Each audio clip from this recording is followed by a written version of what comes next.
ನಮಸ್ತೆ ಪ್ರಿಯ ವೀಕ್ಷಕರೇ, ನಾನು ಎಸ್ ವಿ ಚಂದ್ರಕಲಾ ಶಿವಮೊಗ್ಗ.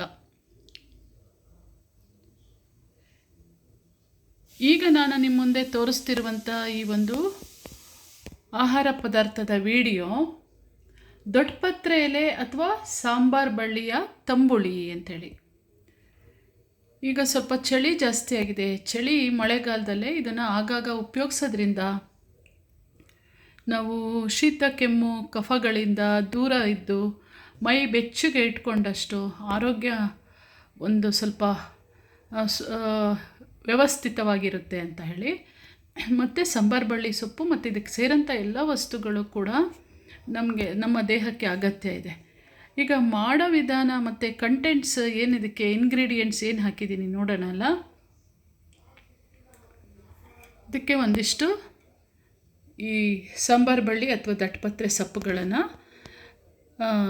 ಇಲ್ಲೇ ನಮ್ಮ ಮನೆ ಬಾಗಿಲಲ್ಲೇ ಬಿಟ್ಟಿರುತ್ತಲ್ಲ, ಇದನ್ನು ತಗೊಂಡು ತೊಳೆದಿಟ್ಕೋಬೇಕು ಚೆನ್ನಾಗೆ. ಹಾಗೆ ಇದಕ್ಕೆ ಸೇರಿಸೋಂಥದ್ದು ಒಂದು ಸ್ವಲ್ಪ ಒಣಕೊಬ್ಬರಿ ಅಥವಾ ಈ ಥರ ದಪ್ಪ ಹಸಿಕಾಯಿ, ಒಂದು ಕಾಲು ಬಟ್ಲು ಅಂದರೆ ಒಂದು ಇಡೀ ತೆಂಗಿನಕಾಯಲ್ಲಿ ಕಾಲು ಭಾಗ. ಹಾಗೆ ಇದಕ್ಕೆ ಮೊಸರು ಮತ್ತು ಕಾಳುಮೆಣಸು, ಜೀರಿಗೆ, ತಕ್ಕಷ್ಟು ಉಪ್ಪು ಮತ್ತು ಸ್ವಲ್ಪ ತುಪ್ಪ, ಇದೆಲ್ಲ ಹುರ್ಕೊಳ್ಳೋಕ್ಕೆ. ಈಗ ಮಾಡೋದು ಹೇಗೆ ಅಂತ ನಾನು ಒಂದು ವಿಧಾನ ಹೇಳಿಬಿಟ್ಟು ಆಮೇಲೆ ನಿಮಗೆ ನಾನು ಅದನ್ನು ತೋರಿಸ್ತೀನಿ. ಮಾಡೋ ವಿಧಾನನ ನಾನು ಇದನ್ನು ಹೇಳ್ತೀನಿ. ಇದನ್ನೊಂದು ಬಾಣಲಿನಲ್ಲೇ ತುಪ್ಪ, ಜೀರಿಗೆ, ಕಾಳುಮೆಣಸು, ಒಂದು ಅರ್ಧ ಸ್ಪೂನಷ್ಟು ಕಾಳುಮೆಣಸು ತೊಗೊಂಡಿದ್ದೀನಿ. ನೀವು ಬೇಕಾದ್ರೆ ಸ್ವಲ್ಪ ಕಡಿಮೆ ತೊಗೊಬೋದು. ಮತ್ತು ಇದಕ್ಕೇನು ಬೇರೆ ಮೆಣಸಿನ್ಕಾಯಿ ಎಲ್ಲ ಹಾಕಲ್ಲ. ಒಂದು ಬಾಣಲಿಲೇ ತುಪ್ಪ, ಜೀರಿಗೆ, ಕಾಳುಮೆಣಸು ಹಾಕಿ ಮತ್ತು ಈ ಸಾಂಬಾರು ಬಳ್ಳಿ ಸೊಪ್ಪನ್ನು ಏನು ನಾವು ತೊಳೆದಿಟ್ಕೊಂಡಿರ್ತೀವಲ್ಲ ಇದನ್ನು ಸೇರಿಸ್ಬಿಟ್ಟು ಚೆನ್ನಾಗಿ ಹುರ್ಕೊಂಡು ಘಮ ಘಮ ಅನ್ನೋ ಹಾಗೆ ಹುರ್ಕೊಂಡು, ನಂತರ ಅದಕ್ಕೆ ಈ ಕೊಬ್ಬರಿ ಏನಿರುತ್ತಲ್ಲ, ಈ ಕೊಬ್ಬರಿ, ಒಣಕೊಬ್ಬರಿ ಅಥವಾ ಈ ಥರ ಹಸಿಕಾಯಿ ದಪ್ಪ ಇರೋಂಥದ್ದು, ಭಾರಿ ಎಳೆದು ಹಾಕಬಾರ್ದು, ಒಣಕೊಬ್ಬರಿ ಸೇರಿಸ್ಕೊಂಡು ರುಬ್ಕೊಳ್ಳೋದು ಮಿಕ್ಸಿಲೇ ಅಥವಾ ನೀವು ಕಲ್ಲಲ್ಲೇ ಮಿಕ್ಸಿಲೇ ರುಬ್ಕೊಳ್ಳೋದು ನಾವೆಲ್ಲ. ಈ ಮಿಶ್ರಣ, ಇದು ರುಬ್ಕೊಂಡಿರೋಂಥ ಮಿಶ್ರಣಕ್ಕೆ ಅದಕ್ಕೆ ಎಷ್ಟು ಬೇಕೋ ಅದಕ್ಕೆ ರುಚಿಗೆ ತಕ್ಕಷ್ಟು ಉಪ್ಪು ಹಾಕ್ಕೊಂಡು, ಈ ಮೊಸರು ಏನಿರುತ್ತೆ ನೋಡಿ, ಇದು ಸ್ವಲ್ಪ ದಪ್ಪನೇ ಇರಲಿ, ಬರೀ ಮಜ್ಜಿಗೆ ಹಾಕಬಾರ್ದು, ಸ್ವಲ್ಪ ದಪ್ಪ ಮೊಸರು ಸೇರಿಸ್ಕೊಂಬಿಟ್ಟು ಇದಕ್ಕೆ ಒಂದು ಒಗ್ಗರಣೆ ಕೊಡೋದು. ನೀವು ಶೇಂಗಾ ಎಣ್ಣೆಲಾದರೂ ಕೊಡ್ಬೋದು, ಕೊಬ್ಬರಿ ಎಣ್ಣೆಲಾದರೂ ಕೊಡ್ಬೋದು, ತುಪ್ಪದಲ್ಲಾದರೂ ಕೊಡ್ಬೋದು. ಒಂದು ಅರ್ಧ ಚಮಚ ತುಪ್ಪನೇ ಹಾಕಿಬಿಟ್ಟು ಇದನ್ನು ಇಂಗು, ಸಾಸಿವೆ, ಒಂದು ಒಣಮೆಣಸಿನ್ಕಾಯಿ ಒಗ್ಗರಣೆ ಕೊಟ್ಟು ಘಮ ಘಮ ಘಮ ಅನ್ನತ್ತವಾಗ ಇದು ತಂಬುಳಿ ರೆಡಿ ಆಗುತ್ತೆ. ತುಂಬ ಸುಲಭ. ಒಂದು ಹೊತ್ತಿಗೆ, ಈಗ ರಾತ್ರಿ ಹೊತ್ತು, ಮಧ್ಯಾಹ್ನ ಎಲ್ಲೋ ಹೋಗಿರ್ತೀವಿ, ಈಗ ಸಾಯಂಕಾಲ ಸಾಕು ಅಂತ ಏನು ಹೆವಿ ಊಟ ಇರಲ್ಲ, ಅನ್ನದ ಜೊತೆಗೆ ನಾವು ಇದನ್ನು ಉಪಯೋಗಿಸೋದು. ಅನ್ನದ ಜೊತೆಗೆ ಇದನ್ನು ಬಿಸಿ ಬಿಸಿ ಅನ್ನದ ಜೊತೆ ಇದು ಸೇರಿಸ್ಕೊಂಡು ತಿನ್ನೋದ್ರಿಂದ ಒಂದು ಹೊತ್ತಿನ ಊಟನೂ ಆಯಿತು ಮತ್ತು ದೇಹ ಆರೋಗ್ಯ ಕೂಡ ಒಳ್ಳೆಯದು ಅಂತ. ಈಗ ನಾನು ಮಾಡೋ ವಿಧಾನ ಎಲ್ಲ ಹೇಳಿದ್ದೀನಿ, ನಿಮ್ಗೆ ಮಾಡೋ ವಿಧಾನನೂ ತೋರಿಸ್ತೀನಿ.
ನೋಡಿ, ತುಪ್ಪದಲ್ಲೇ ಒಂದು ಅರ್ಧ ಸ್ಪೂನ್ ತುಪ್ಪದಲ್ಲೇ ಕಾಳುಮೆಣಸು, ಜೀರಿಗೆ, ತೊಳೆದಿಟ್ಕೊಂಡಂಥ ದಟ್ಟಪತ್ರೆ ಎಲೆ ಹಾಗೂ ಏನು ಕೊಬ್ಬರಿನ ಈ ಥರ ಸಣ್ಣಕ್ಕೆ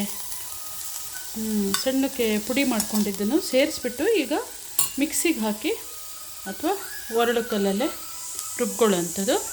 ಆಮೇಲೆ ಮೊಸರು ಸೇರಿಸ್ಬಿಟ್ಟು ಅದಕ್ಕೆ ಒಗ್ಗರಣೆ ಕೊಡೋಂಥದ್ದು.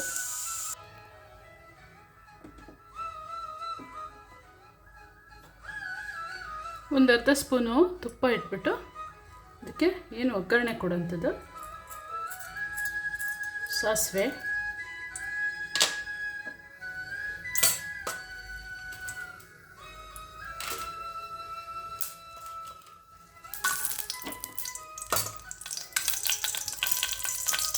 ಒಂದು ಒಣಮೆಣಸಿನ್ಕಾಯಿ, ಒಂದೆರಡು ಒಣಮೆಣಸಿನ್ಕಾಯಿ, ಕರಿಬೇವು, ಚೂರು ಇಂಗು,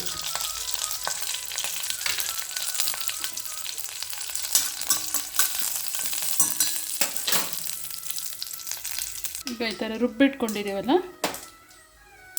ಸ್ವಲ್ಪ ಮೊಸರು ಸೇರಿಸಿ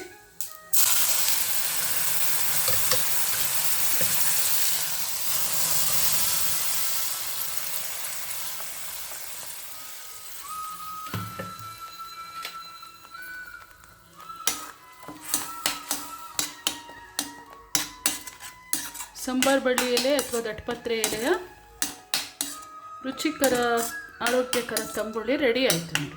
ಇದೇನು ಭಾರಿ ಕುದಿಸೋದೇನು ಬೇಡ, ಎಲ್ಲ ಹುರ್ಕೊಂಡಿರೋದ್ರಿಂದ, ಮೊಸರನ್ನು ಸ್ವಲ್ಪ ಬಿಸಿ ಮಾಡಿರೋದ್ರಿಂದ ಸಾಕು, ಇಷ್ಟೇ.